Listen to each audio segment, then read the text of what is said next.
kita menjadi sangat drastis. Bepergian tidak nyaman, masker tidak boleh lepas dari wajah kita, batuk dan pilek dicurigai, berkumpul sangat dibatasi, dan banyak hal lagi yang harus kita antisipasi agar tidak terkena virus ini. Tahukah kamu bagian manakah pada sistem pernapasan kita yang sering diserang oleh virus tersebut? Ya betul. Yang paling diincar oleh virus ini adalah imunitas kita pada sistem pernapasan kita. Penasaran dengan organ mana yang paling diserang oleh virus ini? Oke, mari kita telusuri bersama-sama pada materi sistem pernapasan manusia bagian 1 organ-organ pada sistem pernapasan manusia. Sebelum kita lanjutkan, Ibu akan memulai dengan sebuah pertanyaan. Nah, kenapa kita bernafas? Ya, salah satu jawabannya adalah karena kita makhluk hidup. Bahwa salah satu ciri makhluk hidup adalah bernafas. Tapi, bernafas itu apa sih sebenarnya? Menurut Kamus Besar Bahasa Indonesia atau KBBI, bernafas adalah mengisap atau mengeluarkan napas. Nah, sedangkan secara ilmiah, bernafas biasa disebut dengan respirasi. Bernafas atau respirasi adalah aktivitas memasukkan oksigen atau O2 dan mengeluarkan karbon dioksida atau CO2 serta uap air atau H2O. Lalu, oksigen yang masuk ini dibutuhkan tubuh untuk melakukan metabolisme. Metabolisme adalah proses kimia dalam tubuh kita yang berfungsi untuk mengubah nutrisi menjadi energi. Padahal kita mendapatkan nutrisi dari sistem pencernaan kita. Berarti sistem pencernaan kita bekerja sama dengan sistem pernapasan manusia ini untuk menghasilkan energi. Ya, sehingga ketika kita makan, kita akan mendapatkan nutrisi, kemudian nutrisi itu akan mengubah oksigen dari udara yang kita hirup ketika bernafas menjadi sebuah energi. Kemudian dari energi itu kita bisa beraktivitas sehari-hari. Nah, jadi itu pengertian dari respirasi atau bernafas. Selanjutnya, kita akan masuk ke dalam organ sistem pernafasan manusia. Ya, organ-organ apa sih yang paling utama berpengaruh terhadap sistem pernapasan kita? Di sini Ibu kelompokkan menjadi 3 bagian. Yang pertama, udara ketika masuk pertama kali tentu saja akan masuk melalui hidung. Ya. Di dalam hidung kita terdapat rambut hidung dan juga kelenjar lendir. Kemudian setelah memasuki hidung, udara akan melewati saluran pernafasan. Di dalam saluran pernafasan terdapat beberapa bagian. Ada trachea, ada bronkus, serta bronkiolus. Kemudian muara dari udara yang kita hirup ketika bernafas ada di paru-paru. Karena di paru-paru terdapat pleura serta alveolus. Oke, selanjutnya kita akan membahas fungsi dari setiap organ pada sistem pernafasan ini. Yang pertama yaitu hidung.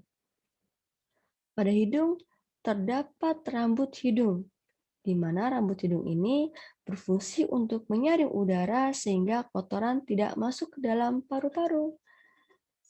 Jadi kalau kita menghirup udara yang kotor, maka kotoran itu akan disaring dan berhenti di rambut hidung kita.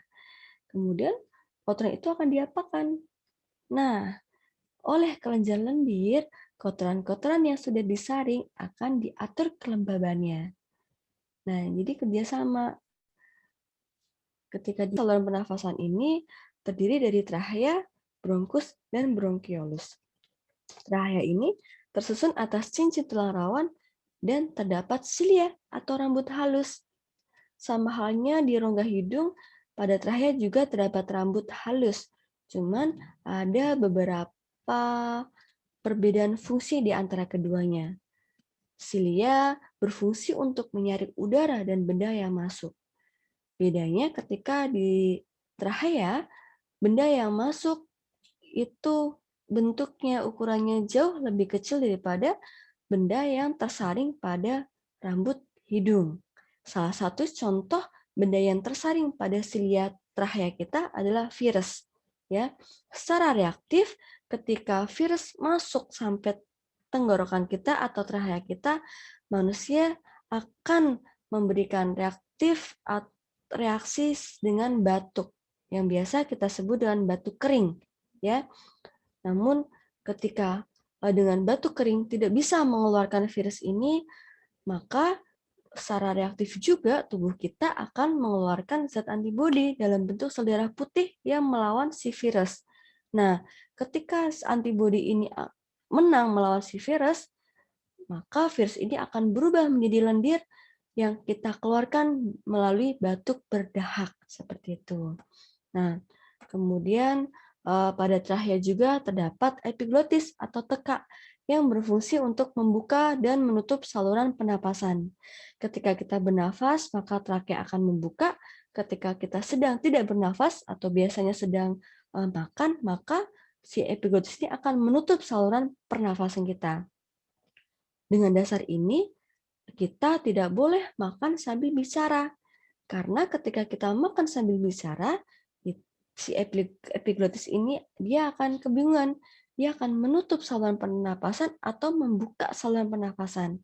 Nah, karena kebingungan si epiglotis ini, kita akan mengalami suatu gejala tersedak. Nah, oleh karena itu, kalau kalian tidak ingin tersedak ketika makan, kalau kalian ingin makan dengan tenang, maka jangan makan sambil berbicara. Oke, selanjutnya ketika udara sudah melalui saluran pernafasan, udara akan bermuara pada paru-paru. Nah, pada paru-paru dia memiliki selaput yang membungkusnya, yang biasa disebut dengan pleura. Kemudian ending dari sebuah perjalanan udara itu ada pada alveolus, di mana di alveolus terdapat sebuah pertukaran oksigen dan karbon dioksida secara difusi. Nah, disinilah menjawab pertanyaan kita di awal. Kenapa kita bernafas? Kenapa kita menghirup oksigen kemudian mengeluarkan karbon dioksida? Karena di alveolus oksigen dan karbon dioksida itu ditukar. Ya. Udara yang masuk melalui oksigen ditukar dengan karbon dioksida secara difusi dan dikeluarkan kembali melalui hidung. Nah, selanjutnya yang ketiga, paru-paru menyerap 250 ml oksigen per menit dan mengeluarkan 200 karbon dioksida per menit. Selisih volume oksigen dan karbon dioksida ini disimpan di dalam paru-paru dalam sebuah volume disebut volume residu atau sisa pernafasannya. Dia disimpan. Oke, selanjutnya Ibu akan menampilkan video perjalanan udara pada pernapasan kita. Pada saat bernapas, molekul oksigen akan melewati lubang hidung dan akan menuju paru-paru melewati faring, laring, trakea, dan akan diteruskan ke paru-paru melewati bronkus. Udara dari dalam bronkus akan diteruskan menuju alveolus, melewati cabang bronkus yang disebut bronkiolus. Dari dalam bronkiolus, udara akan diteruskan ke alveolus untuk terjadi pertukaran gas oksigen dan gas karbon dioksida. Alveolus dikelilingi oleh banyak pembuluh kapiler. Alveolus terdiri dari ruangan-ruangan kecil yang dinamakan ruangan alveolus. Di ruangan alveolus terdapat banyak pori-pori. Pada pembuluh kapiler terdapat banyak sel darah merah yang nantinya akan mengikat molekul oksigen, sehingga molekul oksigen dari dalam alveolus berdifusi keluar menuju pembuluh kapiler dan akan diserap sel darah merah. Maka sel darah merah yang mulanya berwarna keunguan akan berubah warna menjadi merah karena adanya kandungan gas oksigen. Oksigen selanjutnya diedarkan ke seluruh tubuh oleh sel darah merah melalui pembuluh-pembuluh darah. Sedangkan molekul karbon dioksida akan berdifusi ke dalam alveolus dan akan berkumpul di ruangan alveolus. Kemudian, gas karbon dioksida akan dikeluarkan keluar tubuh melewati bronkiolus. Dari dalam bronkiolus, kemudian akan diteruskan ke dalam bronkus, dan selanjutnya menuju trakea, laring, faring, dan keluar dari tubuh melalui lubang hidung.